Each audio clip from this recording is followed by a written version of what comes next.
BBA, BCA, BCom computer కోర్సులో 100% placement లభించే ఏకైక డిగ్రీ కాలేజ్ కూకట్పల్లిలోని I3 డిగ్రీ కాలేజ్ 8367215215. వాగర్థావివ సంపృక్తౌ వాగర్థ ప్రతిపత్తయే జగతః పితరౌ వందే పార్వతీ పరమేశ్వరౌ ఆదిత్యాయ చ సోమాయ మంగళాయ బుధాయ చ గురుశుక్ర శనిభ్యశ్చ రాహవే కేతవే నమః.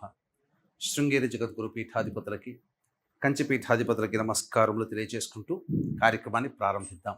మే 1వ తారీఖు నుంచి 15వ తారీఖు వరకు 12 రాశుల్లో జన్మించినటువంటి వారికి ఏ విధంగా ఉండబోతుందో తెలుసుకునే ప్రయత్నం చేద్దాం. ముందుగా ఈ 12 రాశుల్లో జన్మించినటువంటి వారికి 1వ తారీఖు నుంచి 15వ తారీఖు వరకు ఏ రోజుల్లో ఆదాయం బాగుంటుంది, ఏ రోజుల్లో ఖర్చులు అధికంగా ఉంటాయి, ఏ రోజుల్లో మానసిక ప్రశాంతత లోపిస్తుంది, ఎప్పుడు ఎలాంటి నిర్ణయాలు తీసుకోవాలి అనేటువంటి విషయాల గురించి క్లుప్తంగా తెలియజేసుకునే ప్రయత్నం చేద్దాం. ఇక వీక్షించేటువంటి ప్రేక్షకులు కూడా గమనించాల్సిన అంశం ఏంటంటే, ప్రధానంగా గ్రహాలన్నీ కూడాను మారబోతున్నాయి ఈ మే మంత్లోనే. మే 14వ తారీఖు రోజున గురువు మిథున రాశిలోకి ప్రవేశం చేస్తున్నాడు. అలాగే కొన్ని పంచాంగాలలో 16వ తారీఖు మరియు కొన్ని పంచాంగాల్లో 18వ తారీఖు రోజున రాహువు మీనరాశి నుంచి కుంభరాశిలోకి, కేతువు కన్యా రాశి నుంచి సింహరాశిలోకి ప్రయాణం చేయడం జరుగుతుంది. కాబట్టి ప్రధానమైనటువంటి గ్రహాలు గురువు, రాహువు, కేతువు ఈ నెలలోనే మార్పు చెందబోతున్నారు. కాబట్టి దీని ప్రభావము భవిష్యత్తులో అనగా వచ్చే మే 15వ తారీఖు తర్వాత జరిగేటువంటి సంఘటనలకి మే 1వ తారీఖు నుంచే నాంది కాబోతుంటాయి. కాబట్టి ఈ మే 15 తర్వాత జరిగేటువంటి మార్పులకి 1వ తారీఖు నుంచే శ్రీకారం చుట్టబోతాయి. కాబట్టి గ్రహాలన్నీ కూడాను మార్పులు అనేటువంటివి ఉంటాయి. కాబట్టి జాగ్రత్తగా గమనించగలరు. ఇక మన గ్రహాల యొక్క స్థితిగతులు చూసుకున్నట్లయితే మేషంలో రవి, అలాగే వృషభంలో గురువు, కర్కాటకంలో కుజుడు, కన్యలో కేతువు, మీనంలో శుక్రుడు, బుధుడు, శని, రాహువు. బుధుడు 7వ తారీఖు నుంచి మేషరాశిలోకి ప్రవేశం చేస్తాడు. మే 1వ తారీఖు నుంచి 15వ తారీఖు వరకు తులారాశిలో జన్మించినటువంటి వారికి ఏ విధంగా ఉండబోతుందో తెలుసుకునే ముందు గ్రహ సంచారం తెలుసుకున్నాం కదా. ఇక ఈ గ్రహాల యొక్క స్థితిగతులను బట్టి చూసుకున్నట్లయితే ప్రధానంగా తులారాశి వారికి 6వ స్థానం ముందు శని, రాహువు, శుక్రుడు, బుధుడు ఈ యొక్క కలయిక మీకు చేపట్టినటువంటి పనులలో విజయాన్ని సూచించేటువంటి అవకాశాలు ఎక్కువగా ఉన్నాయి. కాబట్టి తలబెట్టినటువంటి పనులన్నీ కూడాను మొండి ధైర్యంతో ముందడుగు వేస్తేనే విజయము సంప్రాప్తమవుతుంది అనేటువంటి సూచన ఈ గ్రహాల యొక్క స్థితిగతులను బట్టి మనకు తెలుస్తుంది. ఇక సప్తమంలో ఉన్నటువంటి రవి, బుధుల యొక్క సంచార ప్రభావం భాగస్వామ్య వ్యాపారం చేసేవాళ్ళైతే, లేకపోతే జీవితంలో జీవిత భాగస్వామి ఎవరైనప్పటికీ కూడా వారితో కాస్త మర్యాదపూర్వకంగా వ్యవహరించగలగాలి. గుర్తుపెట్టుకోండి, ఇక్కడ మర్యాదపూర్వకంగా అనే ఒక వర్డ్ అనేటువంటిది అంటే ఏంటి, వాళ్ళకి గౌరవం ఇవ్వడం అనేటువంటిది ముందుగా మీరు చేస్తే ఈ యొక్క 15 రోజుల పాటు వారి నుంచి ఎటువంటి ఇబ్బందికర పరిస్థితులు మీరు ఎదుర్కొనరు. గుర్తుపెట్టుకోండి ఇది ఒక్కటి కూడా. ఇక అష్టమ గురు సంచార ప్రభావము మీకు ప్రధానంగా ధనపరమైనటువంటి ఖర్చుల్ని అధికంగా మీకు సూచించబోతుంది. అది మీరు గమనించాలి. అలాగే సహాయ సహకారాలు ఎదుటి వాళ్ళ నుంచి ఆశించడం కంటే మీరుగా స్వయం కృషితో మీరు ముందడుగు వేసే ప్రయత్నం చేసుకోవాలని గ్రహము సూచన చేస్తుంది. ఇది ప్రధానంగా గుర్తుపెట్టుకోవాల్సినటువంటిది. అనవసరమైనటువంటి ఖర్చులు ఎక్కువగా ఉంటాయి. ఇక దశమ కుజ ప్రభావం వలన ఉద్యోగ స్థానంలో కుజగ్రహ ప్రభావం అనగా కుజుడు స్తంభించి ఉన్నటువంటి కారణం చేత ప్రధానంగా ఉద్యోగ సంబంధమైనటువంటి విషయాల్లో మీకు ఇబ్బందికర పరిస్థితులు ఎదురవుతాయి. తోటి ఉద్యోగస్తులు, ఉన్నతాధికారుల సహాయ సహకారం లేకపోవడం వల్ల మీరు కాస్త మనస్తాపానికి గురయ్యేటువంటి సంఘటనలు ఉద్యోగం చేస్తున్నటువంటి వాళ్ళకి జరుగుతాయి. ఇక నిరుద్యోగస్తులు బాగా ప్రయత్నం చేస్తే తప్ప ఉద్యోగం లభించినటువంటి పరిస్థితి ఈ తులారాశిలో జన్మించినటువంటి వారికి ఎదుర్కోబోతున్నారు.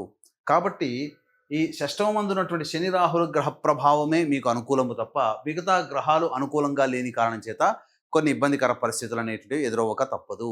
ముఖ్యంగా ఎటువంటి రంగంలో ఉన్నటువంటి వ్యాపారస్తులకైనా వాళ్ళకి సాధారణమైనటువంటి వ్యాపారమే జరుగుతుంది తప్ప ఏదో ఊహించుకొని జరగలేదనే బాధపడకుండా ఉన్నదానితో సంతృప్తికరంగా మీరు కనుక ప్రయాణం చేసినట్లయితే ఈ యొక్క తులారాశిలో జన్మించినటువంటి వ్యాపారస్తులు, అన్ని రకాల వ్యాపారస్తులకి మంచి జరుగుతుంది. ఇక విద్యార్థుల విషయానికి వస్తే మీరు అతి ఆత్మవిశ్వాసం పెట్టకుండా ఉండడమే మంచిదని గమనించాలి. అంటే మిమ్మల్ని మీరు గుర్తెరగండి, మిమ్మల్ని మీరు ఎక్కువగా ఊహించుకోకండి అనే విషయాన్ని మీకు తెలియజేస్తుంది. కాబట్టి కాంపిటేటివ్ ఎగ్జామ్స్లో మీరు అనుకున్న దానికంటే ఎక్కువగా కష్టపడే ప్రయత్నం చేయండి. దైవానుగ్రహం మీరు సంపాదించుకోవాలి. దైవానుగ్రహంతోనే మీరు ఈ కాంపిటేటివ్ ఎగ్జామ్స్లో ఈ తులారాశిలో జన్మించినటువంటి విద్యార్థులు ఉన్నత స్థానానికి చేరుకోగలుగుతారు. ఇక వివాహం కావాల్సినటువంటి అబ్బాయిలకి అమ్మాయిలకి మరి యొక్క వారం తర్వాతనే, అనగా నెక్స్ట్ జూన్లోనే, అనగా వారం కాదు జూన్లోనే మీకు మంచి సంబంధాలు కుదిరేటువంటి అవకాశాలు గోచరమవుతున్నాయి. ఇది మీకు సంబంధించినటువంటి చెప్పేటువంటి విషయాలు కాబట్టి జాగ్రత్త పడాల్సినటువంటి పరిస్థితి. ఇక వీక్షించేటువంటి ప్రేక్షకులకి గమనిక, ఈ యొక్క 12వ తేదీ వైశాఖ పౌర్ణమి సందర్భంగా సముద్ర స్నానము చేయాలని శాస్త్రం. కాబట్టి ఈ యొక్క తండ్రి వైపు 6 తరాలలో, తల్లి వైపు 3 తరాలలో ఏవైనా దుర్మరణాలు, అంటే road accident, fire accident, suicide attempt, నదిలో బావిలో పడి చనిపోవడం, ఇంట్లోంచి వెళ్ళిపోవడం, లివర్ ఫెయిల్యూర్, కిడ్నీ ఫెయిల్యూర్, క్యాన్సర్తో ఏ విధంగా చనిపోయినా, పిండ ప్రదానాలు చేయలేకపోయినా, 60 సంవత్సరాల లోపల ఏ విధంగానైనా చనిపోయినా వాటిని పితృశాపము, స్త్రీ శాపము లేదా సర్పశాపములుగా జరుగుతుంది. కాబట్టి ఈ దోష నివారణార్థమై 12వ తారీఖు రోజున ఈ పంచశాప నివృత్తి, అనగా స్త్రీ శాపము, గురు శాపము, దైవ శాపము, పితృశాపము, సర్పశాపముల నివృత్తికి సంబంధించినటువంటి పూజాది కార్యక్రమాలు చేయించడం జరుగుతుంది. అయితే ఇక్కడ ప్రధానంగా ప్రేక్షకులు గమనించాల్సిన అంశం ఏంటంటే, ఈ యొక్క శాప నివృత్తి కోసమై సంబంధించి జనాలకి కొన్ని బురిడి మాటలు, అంటే ఉన్నవే 27 నక్షత్రాలు, ఆ 27 నక్షత్రాలలో 19 నక్షత్రాల్లో పుడితేనే ఈ శాపాలు ఉంటాయి. దోషాలు కాదండి, నక్షత్ర దోషాలు కాదండి. ఈ యొక్క 19 నక్షత్రాల్లో పుడితే ఈ 5 రకాల శాపాలు, ముఖ్యంగా పితృశాపం, స్త్రీ శాపం ఉంటుందని చెప్పి ప్రధానంగా జనాలని మభ్యపెడుతున్నారు. ఆ యొక్క మాయా మాటలకి లోబడకండి. అది మీకు మంచి చెప్పేటువంటి విషయం. ఇంకొక విధానంగా ఏంటంటే, అలా అనుకొని భ్రమపడి వెళ్ళినటువంటి వాళ్ళకి ఒకే బ్రాహ్మణుని పెట్టి దాదాపు 3 లేదా 4 గంటలు జరగాల్సినటువంటి పూజా విధానాన్ని కేవలం 45 నిమిషాలు లేదా 1 గంటలో ఈ యొక్క కార్యక్రమాన్ని తుడిచిపెట్టేసేసి సంఖ్య పెంచుకుంటూ చేసుకుంటున్నారు తప్ప ప్రయోజనాన్ని కల్పించట్లేదు. అందుకే చాలామంది చేయించుకున్న వాళ్ళు కూడా మళ్ళీ చేయించుకుంటామని చెప్పి చెప్తున్నారు. కాబట్టి ఇక అటువంటి మాయా మాటల వల్ల కడకుండా చక్కగా ఈ సంబంధించినటువంటి కార్యక్రమంలో పాల్గొనే ప్రయత్నం చేయండి. ఇక గమనించుకున్నట్లయితే ఈ యొక్క తులారాశిలో జన్మించినటువంటి మహిళలకి ముఖ్యంగా మీకు బాధ్యతలు పెరుగుతాయి, కానీ వాటి వల్ల ఫలితము శూన్యంగా ఉంటుంది. అంటే ఏంటి, ఎక్కువగా ఎదుటి వాళ్ళ కోసం శ్రమ పడాల్సినటువంటి పరిస్థితులు మీకు ఎదురవుతాయి. మొహమాటానికి కావచ్చు, బంధువులు, స్నేహితులు వాళ్ళు తలపెట్టినటువంటి కార్యక్రమాలు మీరు పూర్తి చేయాల్సినటువంటి పరిస్థితి వస్తుంది. కాబట్టి మీరు ఏదైనా కానీ పని ప్రారంభించేటప్పుడు ఆచితూచి స్పందించండి. వివాహం కావాల్సినటువంటి అమ్మాయిలకి కాస్త గడ్డు కాలం అని చెప్పవచ్చు. అయితే సంతానం కోసం ఎదురు చూసేటువంటి వ్యక్తులకి మాత్రం కొంతవరకు ఆనందదాయకమనే చెప్పవచ్చు, కానీ జాగ్రత్తలు పాటించాలి. సంతానం కోసం ఎదురు చూసేటువంటి వాళ్ళు కుజగ్రహ ప్రభావము అనేటువంటిది ఉండడం వల్ల డాక్టర్లు సూచించిన విధంగా రెస్ట్ తీసుకుంటే సంతానానికి ఎటువంటి ఇబ్బంది అనేటువంటిది కలగదు. ఇక గమనించుకున్నట్లయితే ఈ యొక్క తులారాశిలో జన్మించినటువంటి మహిళలు, ఉద్యోగస్తులు కానీ, వ్యాపారస్తులు కానీ, లేకపోతే చిన్నపాటి చేతి వృత్తుల్లో ఉన్నటువంటి వాళ్ళు కానీ ఆశించిన మేర ధనాదాయము లభించకపోవచ్చు. కాబట్టి పెట్టుబడులు పెట్టి నష్టపోవడం కానీ, లేకపోతే ఇతరులకి జామీందారుగా ఉండడం కానీ వాటికి చేయకండి. ఫైనాన్స్ వ్యవహారాల్లో ఈ తులారాశిలో జన్మించినటువంటి మహిళలు తలపెట్టకపోవడమే చాలా మంచిది. ఎందుకంటే అప్పు తెచ్చి చేసుకోవడం వల్ల కొన్ని ఇబ్బందికర పరిస్థితులు ఈ మహిళలు ఎదుర్కోవాల్సినటువంటి పరిస్థితి వస్తుందని చెప్పవచ్చు.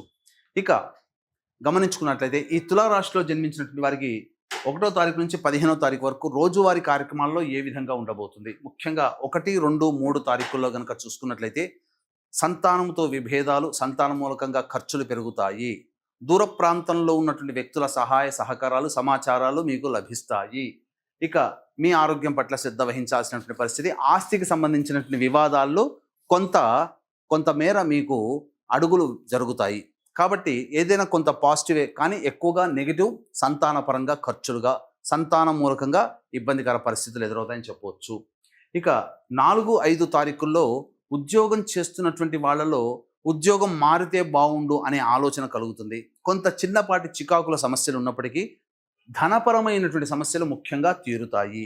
ఇక 6, 7 తారీఖుల్లో చూసుకున్నట్లయితే అన్ని రకాల ఉద్యోగస్తులు, వ్యాపారస్తులు, వృత్తుల్లో ఉన్నటువంటి అన్ని రకాల వ్యక్తులకి కూడా ఆనందదాయకంగా ఉంటుంది. అనుకున్న దానికంటే ఎక్కువగా డబ్బుల్ని ప్రోగు చేసుకోగలుగుతారు.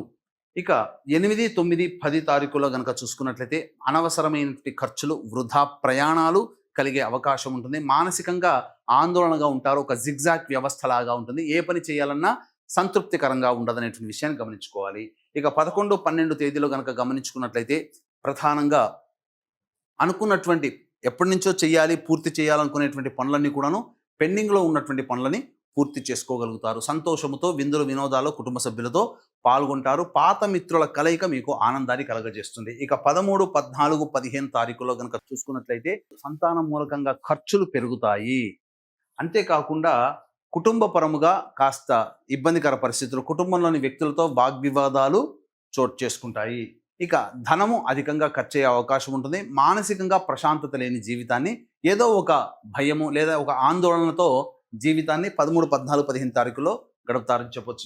తర్వాత చెప్పొచ్చేది ఏమిటంటే 8, 9, 10, 13, 14, 15 తారీఖులో ఖర్చులు అధికంగా ఉంటాయి కాబట్టి జాగ్రత్తలు పాటించండి.